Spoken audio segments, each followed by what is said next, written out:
तेजस्वितुं ओजस्वितुं तेजस्वितुं प्रचण्ड महाशक्ति होतुं प्रचण्ड महाशक्ति होतुं अनुशासन की महाक्रांति होतुं अनुशासन की महाक्रांति होतुं महाक्रांति होतुं महाक्रांति होतुं ओजस्वितुं तेजस्वितुं ओजस्वितुं तेजस्वितुं प्रचण्ड महाशक्ति होतुं प्रचण्ड महाशक्ति होतुं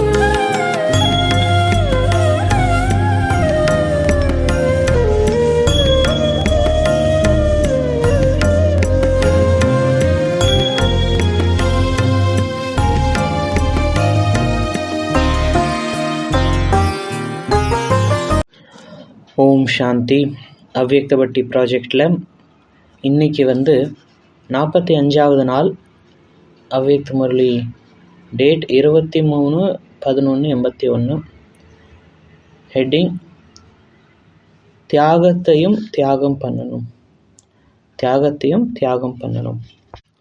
ஸோ ஒரு குளிர்காலத்தில் நல்ல ஒரு குளிரான நாட்டில் ஒரு தர்ம சம்மேளனம் நடக்குது. அதாவது எல்லா தர்மத்தை சேர்ந்தவங்களும் அவங்களுக்காக அங்கே ஒரு ப்ரோக்ராம் மாதிரி வச்சுருக்காங்க. ஸோ அன்றைக்கி எல்லா ஊர்லேருந்தும் அங்கே வந்திருக்காங்க தங்குறதுக்கு, வேறு தர்மத்தை சேர்ந்தவங்க, இந்து, முஸ்லீம், கிறிஸ்டின் இந்த மாதிரி. ஸோ அப்போ அங்கே கிளைமேட் கோல்டாக இருக்குது. அதில் 4 தர்மத்தை சேர்ந்தவங்க ஒரே இடத்துல இருக்காங்க. இப்போ அதில் ஒருத்தர் என்ன யோசிக்கிறாருன்னா, குளிராக இருக்குது, கொஞ்சம் நெருப்பு பற்ற வச்சுக்கலாம் அப்படின்னு. ஆனால் அவர் என்ன யோசிக்கிறாருன்னா, நான் இருக்கிற ரூமில் இன்னொரு தர்மத்தை சேர்ந்தவர் இருக்கார். நான் எனக்காக இந்த ஹீட்டர் ஆன் பண்ணேன்னா அவருக்கும் அந்த இது போகும். ஆனால் அந்த தர்மத்துக்காரங்க சரியில்லை அப்படின்னு இவர் மனசில் ஓடுது. அதனால் அவர் இந்த நெருப்பு ஏற்ற மாட்டேங்கிறார். இதே மாதிரி அப்புறம் இன்னொருத்தர் எந்திரிச்சு பார்க்குறாரு, அவரும் அதே தான் நினைக்கிறார். அதாவது 4 பேரும் அதுதான் நினைக்கிறாங்க. அப்போ நான் நெருப்பு கொளுத்தி ஹீட் பண்ணால் அவங்களுக்கும் அது போகும் அப்படின்னு. ஸோ இந்த மாதிரி 4 பேரும் பண்ணாத என்ன ஆகுதுன்னா, அடுத்த நாள் காலையில் விடிஞ்சவொடனே 4 பேருமே இறந்து போய் கிடக்காங்க குளிரால். ஸோ அதனால் மனிதன் தனக்குள்ளாரே வாழ்கிறான், தனக்குள்ளாரே இறக்குறான். ஆனால் சிலர் மட்டும்தான் பார்த்திங்கன்னா அவங்க தனக்குன்னு எதுவும் கிடையாது. அவங்களோட ஒவ்வொரு எண்ணம், சொல், செயல் எல்லாமே நிஸ்வார்த்தா இருக்குது. அவங்களோட ஒவ்வொரு விஷயமும் பார்த்திங்கன்னா விஸ்வ கல்யாணுக்காக இருக்குது.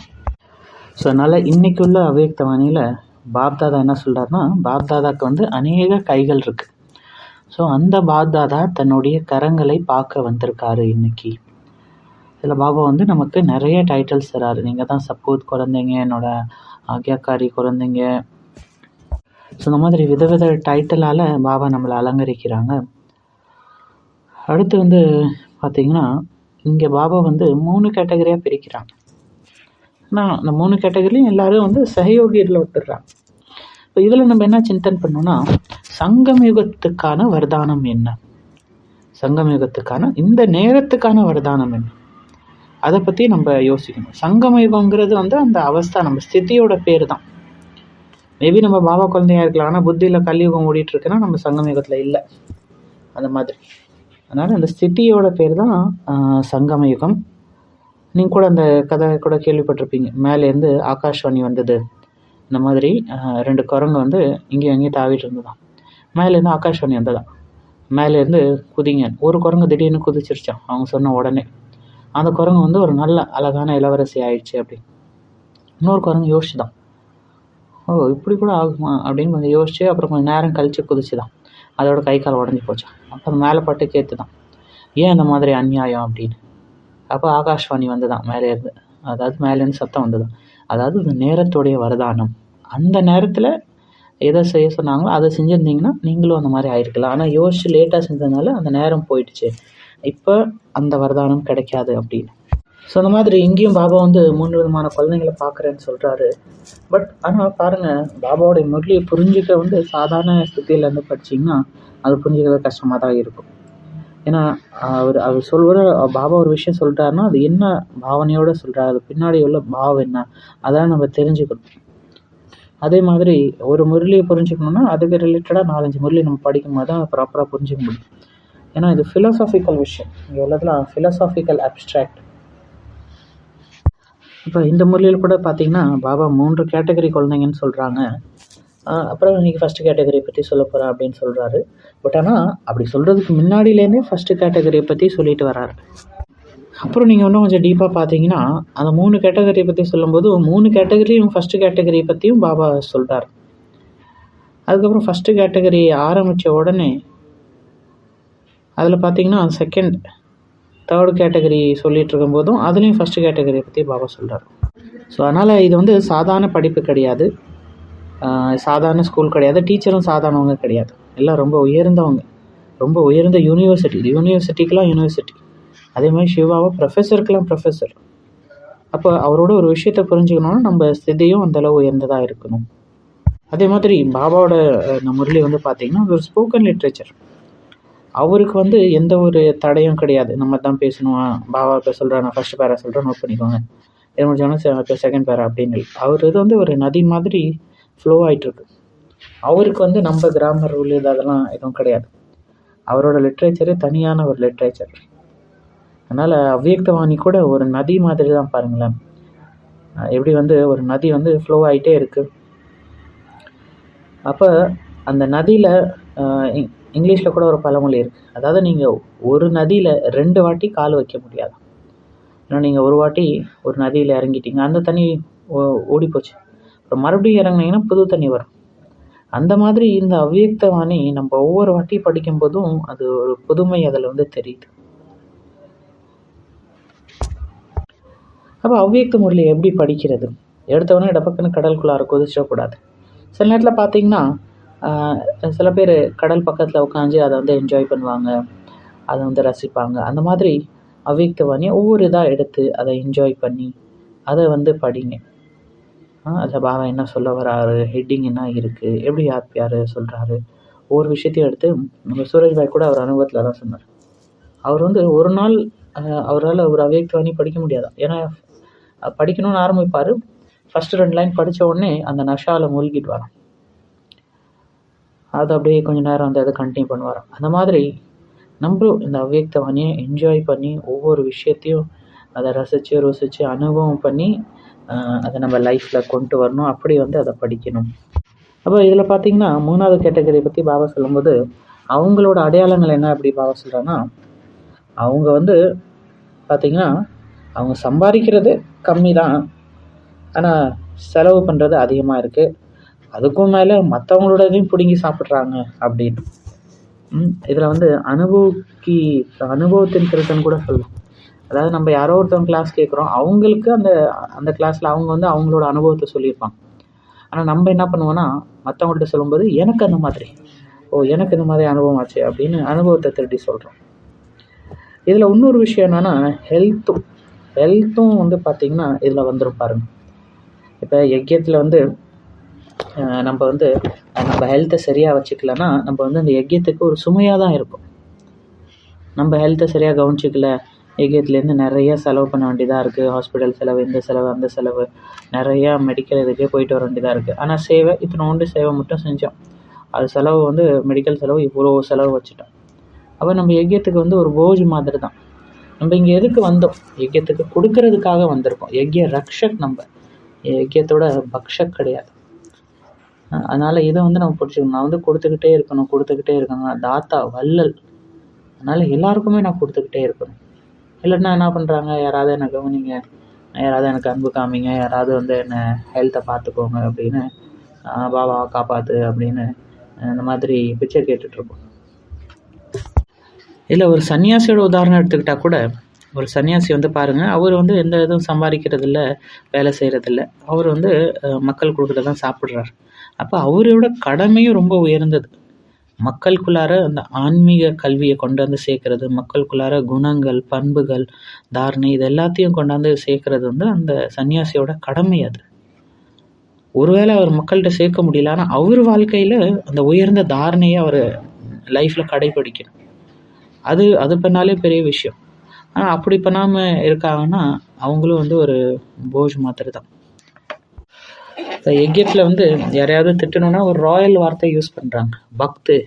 இவர் வந்து அவங்களோட பக்து. ஏன்னா பக்தர்களை வந்து இந்த பிகேஸ் வந்து ஒரு கீழான இதோட பார்க்குறாங்க. அப்போ ஒரு பிரதர் வந்து அவர் என்கிட்ட ஒரு கேள்வி கேட்டார். அதாவது நான் வந்து ஞானத்தில் புதுசாக இருந்தேன், அதனால் நிறைய பேரோட கிளாஸ் கேட்டுட்ருந்தேன். அப்போ மற்றவங்களாம் என்ன சொன்னாங்கன்னா, இவன் வந்து அவங்களோட பக்தராக இருக்கா அப்படின்னு. அப்போ அது வந்து எனக்கு பிடிக்கல, அதனால் அவங்க கிளாஸ் கேட்குறதெல்லாம் நிறுத்திட்டேன் அப்படின்னு. அதுக்கப்புறம் எகிப்தில் சீனியர்ஸ்லாம் இருந்தாங்களே, தாதை தீதி இவங்கெல்லாம், அவங்களோட நான் கிளாஸ் கேட்க ஆரம்பித்தேன். அப்பையும் சில பேர் வந்து என்ன சொன்னாங்கன்னா, சில பிகேஸ் வந்து சொன்னாங்க, இவங்க வந்து அவரோட பக்தராக இருக்காங்க அப்படின்னு. சரின்னா அந்த இதை கேட்குறத விட்டுட்டேன். இப்போ இந்த ப்ராஜெக்ட் ஆரம்பிச்சிருக்கு, இதை வந்து நான் இப்போ கேட்டுட்ருக்கேன். இப்போ இவங்க எல்லோரும் என்ன சொல்கிறாங்கன்னா, இவங்க வந்து சச்சின் பாயோட பக்தராக இருக்காரு அப்படின்னு. அப்போ இப்போ நான் என்ன பண்ணணும் அப்படின்னு.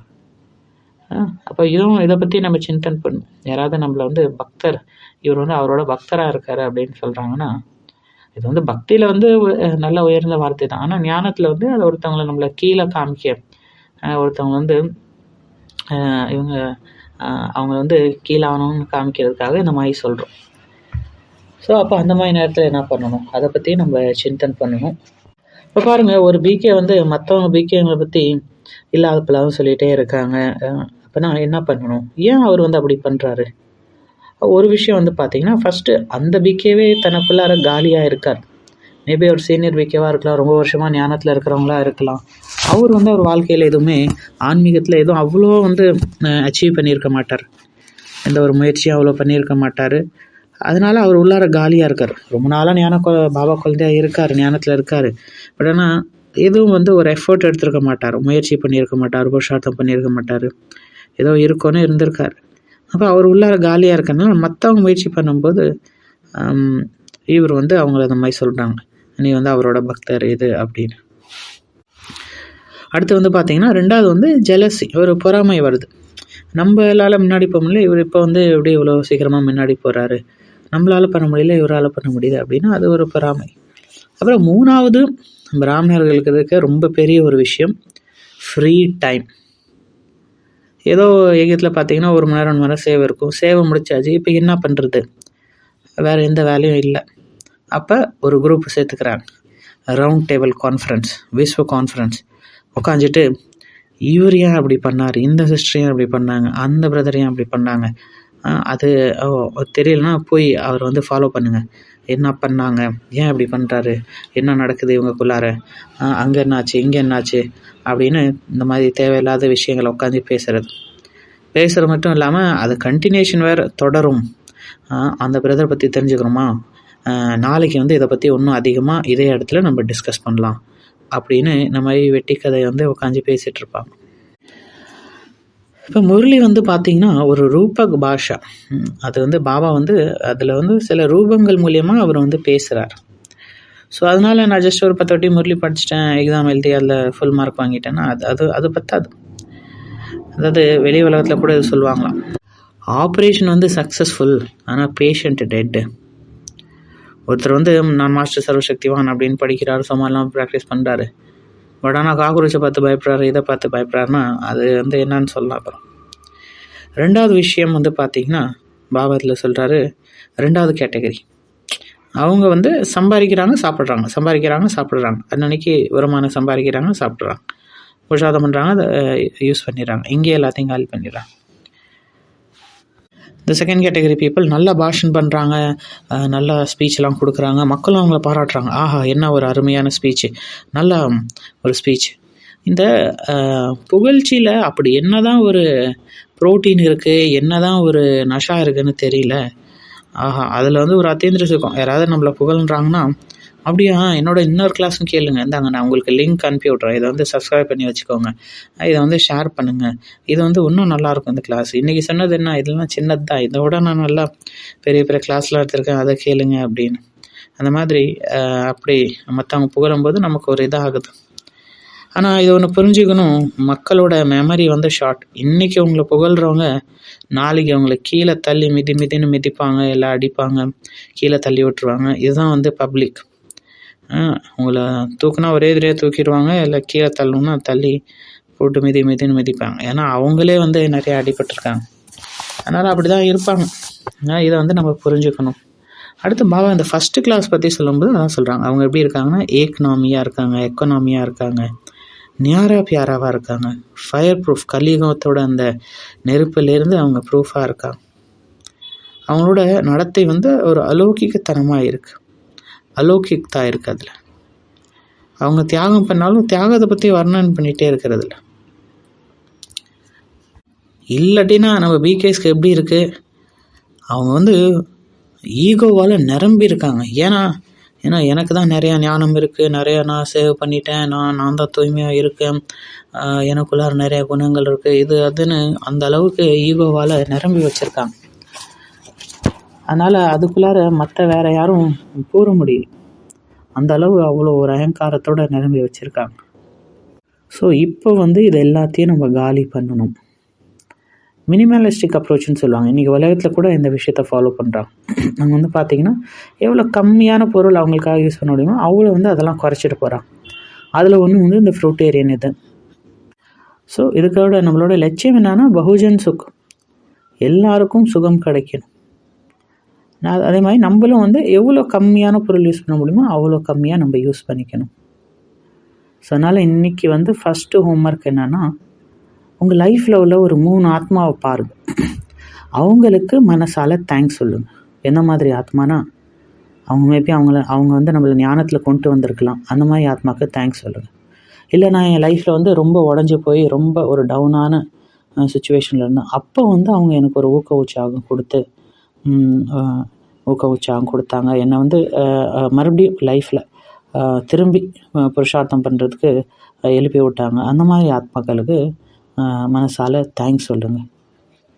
ஸோ இது சில நேரத்தில் அவங்க நம்மளை இதை கூட பண்ணியிருக்கலாம், அவங்க நம்மளை நிந்தனை கூட பண்ணியிருக்கலாம். அதனால கூட நம்ம இன்னும் முயற்சி பண்ணியிருப்போம். இப்போ இங்கே கியான் சரோவரில் ஒரு ஆத்மா இருந்தாங்க. அவங்க வந்து பார்த்திங்கன்னா அவங்க கூட ஒரு சீனியர் பிரதர் இருந்தார். இவரை பார்த்துட்டு சொன்னாராம், இவரெல்லாம் இங்கெல்லாம் இருக்க முடியாதுங்க, இவரெல்லாம் தாக்கு பிடிக்க முடியாது, இவர் 1 மாதம் 2 மாதம் இருக்கிறது பெரிய விஷயம், அதுக்கு மேலே இருக்க முடியாது. அதை வந்து அவர் நோட் பண்ணி வச்சுக்கிட்டாராம். இந்த ஆத்மா இந்த நாளில் இது சொன்னார். இப்போ இன்றைக்கி வந்து 10 வருஷம் ஆச்சு.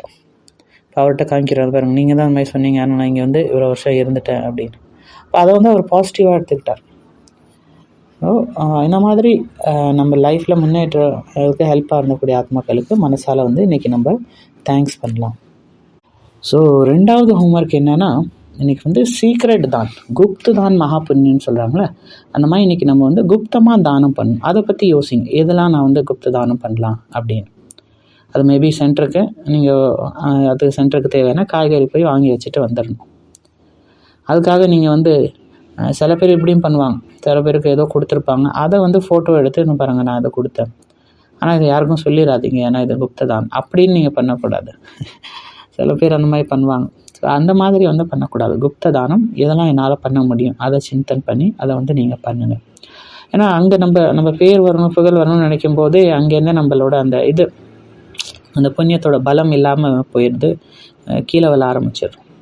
அதுக்கப்புறம் நான் பண்ணேன்னு தோணணும், அதில் ஒரு ஆசை வரும், அதுக்கப்புறம் ஒரு ஈகோ வந்துடும், நான் தான் இவ்வளோ பண்ணேன் அப்படின்னு. அப்புறம் அதே நம்மளை கீழே தள்ளிடும். ஸோ அதனால் யாருக்கு தேவையோ அதுவும் நீங்கள் பார்க்கணும். தேவையான பிகே, அது பிகேவாக தான் இருக்கணும், இல்லை நான் பிகே யாராக வேணாலும் இருக்கலாம். யாருக்கு என்ன தேவையோ அதை நான் அவங்களுக்கு போய் குப்தமாக ஹெல்ப் பண்ணிவிட்டு வந்துடணும். அது மேபி ஒரு க்ரீட்டிங் கார்டை கொடுக்குறதா இருக்கலாம், ஒரு தேங்க்ஸ் கொடுக்குறதா இருக்கலாம், எது வேணாலும் உங்களால் எது முடியுமோ அதை வந்து இன்றைக்கி நான் வந்து குப்தமாக ஒரு ஹெல்ப் பண்ணிவிட்டு வந்துடணும். அடுத்த 3வது ஹோம்ஒர்க் வந்து பார்த்திங்கன்னா டபுள் ரோலுக்கான ஒரு சித்திரம் வரைங்க. அதாவது அந்த சித்திரத்தில் பார்க்கும்போது நமக்கு எப்படி தெரியும்னா, இதில் வந்து ஒரு பக்கம் இதுவும் காமிச்சிருக்காங்க, அதாவது உலகாயுத வாழ்க்கை, இன்னொரு பக்கம் ஆன்மீக வாழ்க்கை, இது 2மே இருக்குது. அந்த பிக்சரை பார்க்கும்போது நமக்கு அந்த மாதிரி புரியணும். அந்த மாதிரி ஒரு பிக்சர் வரைங்க. அடுத்து 4வது வந்து பார்த்திங்கன்னா ஒரு சீக்ரெட் மோட்டிவேட்டர் ஆகுங்க.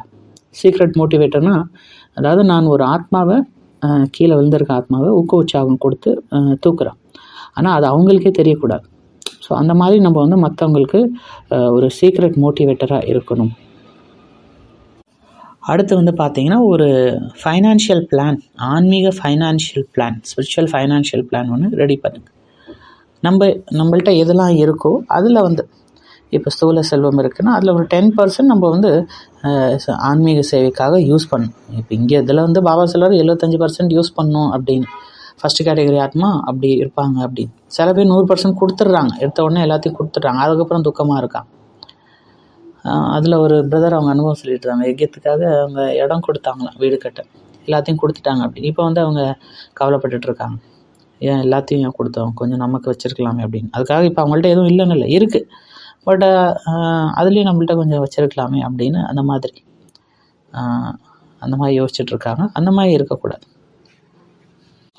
ஏன் அவங்களுக்கு துக்கம்னா, ஏன்னா சென்டருக்காக இடம் கொடுத்தேன், இப்போ என் பேரை அங்கே எடுக்கிறதே இல்லை, எனக்கு எந்த ஒரு மகிமையும் இல்லை, என்ன முன்னாடி வைக்கிறதே இல்லை அப்படின்னு அந்த ஒரு எதிர்பார்ப்பு. பாபா இங்கே ஒரு விஷயம் சொல்லியிருக்காரு, அதாவது இந்த ஞான செல்வம் இதுவும் வந்து ஒரு தன் இல்லையா, இது வந்து ஸ்தூல செல்வத்தை ஆக்கர்ஷன் பண்ணும்.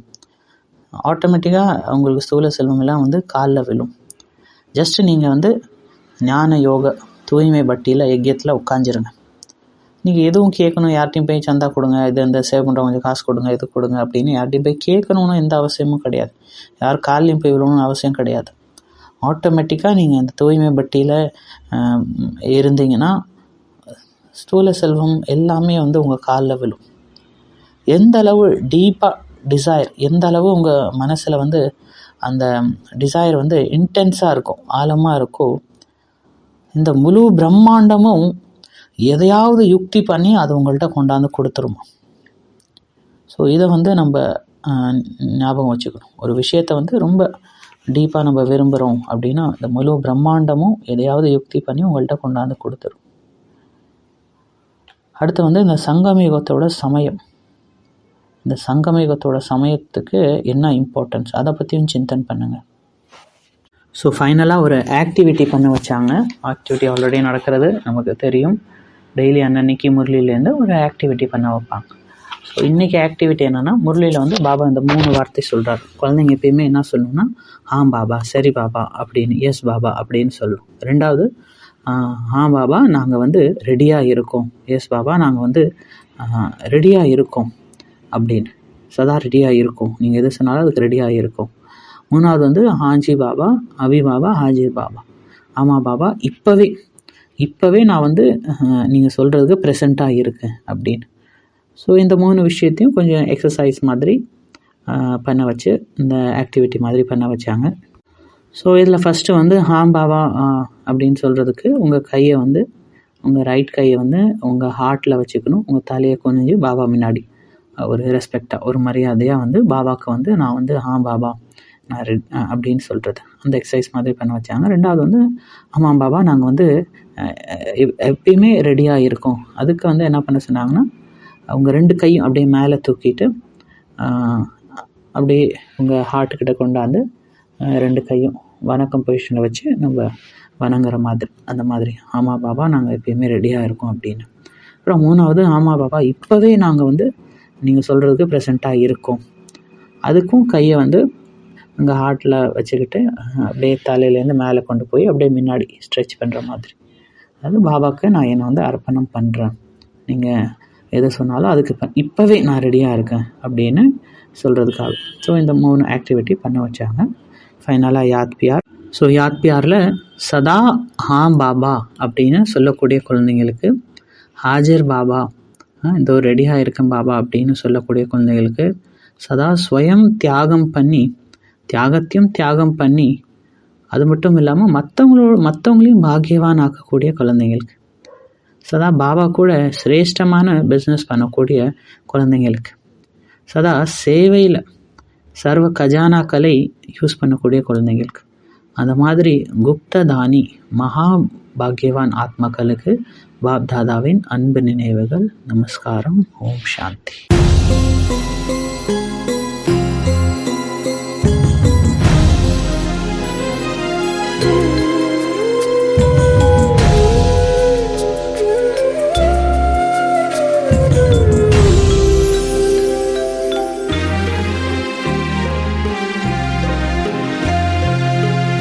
ओजस्वी तुम तेजस्वी तुम ओजस्वी तुम तेजस्वी तुम प्रचंड महाशक्ति हो तुम प्रचंड महाशक्ति हो तुम अनुशासन की महाक्रांति हो तुम अनुशासन की महाक्रांति हो तुम महाक्रांति हो तुम महाक्रांति हो तुम ओजस्वी तुम तेजस्वी तुम ओजस्वी तुम तेजस्वी तुम प्रचंड महाशक्ति हो तुम प्रचंड महा